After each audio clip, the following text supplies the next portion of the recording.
Hello बच्चों, शुरू करते हैं लेक्चर नंबर 4 केमिकल काइनेटिक्स। आज एक बहुत इंपॉर्टेंट डेरिवेशन हम सीखने वाले हैं जिसका हेडिंग है integrated rate law for first order reaction.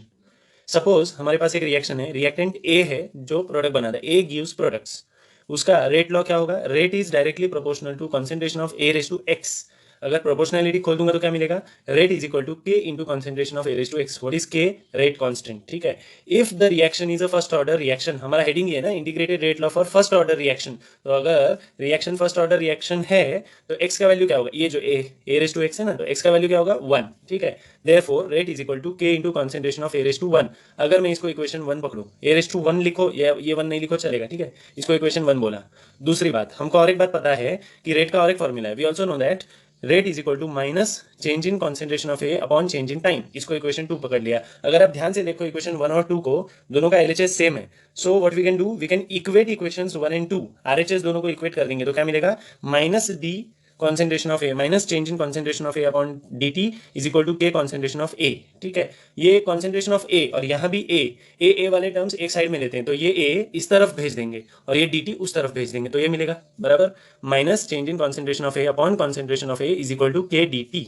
अच्छा, आगे बढ़ते हैं। हमने हेडिंग क्या पढ़ा था? Integrated rate law. तो अभी इंटीग्रेट करेंगे, इंटीग्रेटिंग ऑन बोथ साइड्स। हमको पता है इंटीग्रेशन दो टाइप का होता है, एक होता है डेफिनेट, एक होता है इनडेफिनेट। यहाँ पे हम लोग डेफिनेट लेंगे। At time t equal to 0 concentration of A is taken as concentration A 0 and at time t equal to t seconds concentration of A is taken as A t. ठीक है, ये values डालेंगे। ये जो ऊपर वाला equation है इसका इंटीग्रेशन लेंगे। इंटीग्रेशन में एक छोटा सा सांप दिखाते हैं ना, वो ये देखो दिख रहा है दोनों साइड। ओके, इनिशियल वैल्यू क्या है? ए 0, फाइनल वैल्यू है ए टी। इसका इंटीग्रेशन ले लिया हमने। और आर एच एस क्या है? के डी टी। तो इसका इंटीग्रेशन क्या लेंगे? 0 से लेके टी तक। अब के है कॉन्स्टेंट तो के आ जाएगा बाहर। ठीक है, आया के बाहर आ गया, अंदर क्या बचा? सिर्फ dt। तो उसको हम लोग लिख सकते हैं 1 dt। इंटीग्रेशन ऑफ 1 dt क्या आएगा बच्चों? t। इंटीग्रेशन ऑफ 1 dt क्या आएगा? Integration of 1 with respect to t आएगा t। तो इधर वैल्यू आ जाएगी के t 0 से t में। ठीक है, और दूसरा ये जो है value minus change in concentration of A upon concentration of A, इसको मैं ऐसे लिख सकता हूँ ना, माइनस को ले लिया मैंने बाहर और अंदर क्या मिला? 1 upon concentration of A into D concentration of A. क्या मैं बोल सकता हूँ कि ये 1 अपॉन एक्स डी एक्स जैसा है? और 1 अपॉन एक्स डी एक्स का इंटीग्रेशन क्या आता है बच्चों? Log x. सही बोल रहे हैं आप। आगे बढ़ते हैं। ठीक है, और ये माइनस देखो बच्चों, यहाँ पे ये जो माइनस था ये वाला, ये माइनस एज इट इज हमने बाहर ले लिया और 1 अपॉन ए डी ए का आंसर क्या आएगा इंटीग्रेशन का? लॉग ऑफ ए। और लॉग कौन सा? Natural log. देखिए माइनस यहाँ पे आ गया, एल ऑफ कॉन्सेंट्रेशन ऑफ ए, ये ब्रैकेट इसलिए डाला ताकि वैल्यू बता सकूं ए 0 से ए टी। ठीक है, is equal to k T from 0 to T. अच्छा, इसका वैल्यू क्या आएगा? के तो एज इट इज आ जाएगा, इसका T minus 0, final minus initial. नीचे वाला इनिशियल है, ऊपर वाला फाइनल है। ठीक है, टी माइनस 0 गिव्स मी के टी। यहाँ तक ठीक है, आर एच इज डन। यहाँ पे देखिए L of concentration of A from A 0 to A T, ये माइनस को एज इट इज कॉपी किया, माइनस को एज इट इज कॉपी किया, L of A T minus L of A 0। ठीक है, ये के टी एज इट इज आ गया, L of A T minus L of A 0 और उसके बाहर माइनस है, ये माइनस यहाँ मल्टीप्लाई हुआ, माइनस हो गया, ये माइनस और ये माइनस प्लस हो गया। अब देखो बच्चों, ये माइनस वाला टर्म है, ये प्लस वाला टर्म है, सिर्फ लिखने में इंटरचेंज किया, बाकी कुछ भी फर्क नहीं पड़ा। तो पहले क्या आया? L of A 0 minus L of A t is equal to A t. यहाँ तक इक्वेशन डन। ओके, हमको पता है log x minus log y is equal to log of x upon y. तो वही देख रहे हैं हम लोग। ln of A 0 minus ln of A t can be written as ln of A 0 upon A t, और ये के T as it is copy कर दिया। ठीक है, आगे बढ़ते हैं। अच्छा, ये ln क्या होता है? नेचुरल लॉग, मतलब log to the base e, जो हमारे लॉग बुक से सॉल्व नहीं हो सकता। तो हम क्या करेंगे? 2.303 से मल्टीप्लाई कर देंगे तो वैल्यू बन जाएगी लॉग टू द बेस 10। इसको हम हमारे लॉग बुक से सॉल्व कर सकते हैं। So this equation gives me 2.303 into log to the base 10 of A 0 upon A t is equal to k t. ठीक है, अगर मुझे के का वैल्यू निकालना है तो टी उस साइड भेज दूंगा। देखो, के का वैल्यू निकालना है तो टी उधर भेज दिया, मिला क्या? ये वाला इक्वेशन।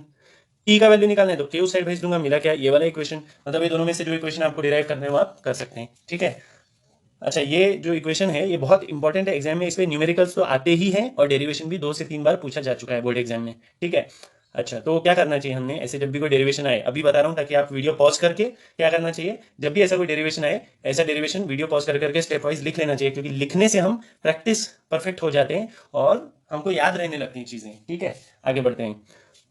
अब एक नया चीज आया, एक नया कंसेप्ट है, what is half life of a reaction. अच्छा, ये वाले जो रिएक्शन है ना, इनको मैंने स्टार बोला, स्टार। जैसे ऊपर इक्वेशन 1 इक्वेशन 2 बोला था, यहाँ पे स्टार बोला, आगे यूज होने वाला है। What is half life of a reaction? समझो मैंने रिएक्टेंट के लिए थे 100 मॉलिक्यूल्स और 10 सेकंड के बाद में उसमें से 50 ही बचते हैं। तो उस 10 सेकंड को बोलते हैं हाफ लाइफ। अगर सोचो किसी और रिएक्शन में मैंने लिए थे 500 मॉलिक्यूल्स और 40 सेकंड के बाद 250 बचते हैं, 500 का आधा, तो वो 40 सेकंड उस रिएक्शन के लिए हाफ लाइफ है। हाफ लाइफ ऑफ रिएक्शन मतलब ऐसा time, the time required for a reactant to remain the half of the initial concentration. ठीक है, आगे बढ़ते हैं। उसका भी एक एक्सप्रेशन है, derive expression for half life of a first order reaction. बहुत इजी डेरिवेशन है, ये वाला जो इक्वेशन है ना, ये वाला, इसमें यूज करना है हमको, इस पे ध्यान नहीं देना, अभी इसका काम हो गया। इस वाले में थोड़ा चेंजेस करेंगे। इनिशियल कॉन्सेंट्रेशन क्या लिया बच्चों, A0। फाइनल कॉन्सेंट्रेशन क्या लिया बच्चों, AT। After half time, half time क्या होता है बोला, हाफ टाइम में हाफ लाइफ, ऐसा समय जिसके बाद इनिशियल 100 लिया था तो 50 मॉलिक्यूल बचेंगे, 1000 लिया था तो 500 बचेंगे, 2 करोड़ लिया था तो 1 करोड़ बचेंगे। तो इनिशियल क्या है A0, फाइनल क्या है AT। After half life AT का कॉन्सेंट्रेशन बिकम्स A0 का हाफ।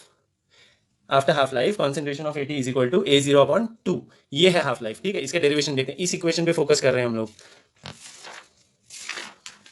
अच्छा अच्छा, मेरे को एक बात बताओ बच्चों, अभी अभी मेरे पास एक इक्वेशन था, क्या था बच्चों equation, T is equal to, एक सेकेंड ना, थोड़ा एडजस्ट कर लेता हूँ। क्या इक्वेशन था, T is equal to 2.303 upon K into log to the base 10 of A0 upon AT। अच्छा, A0 चेंज होगा क्या, इनिशियल वैल्यू कभी नहीं बदलती, तो ये A0 एज इट इज लिख लिया। लॉग टू द बेस 10 भी नहीं बदला, 2.303 भी नहीं बदला, के भी नहीं बदला, T के बदले यहाँ पे T हाफ लिखा है, मतलब हाफ टाइम।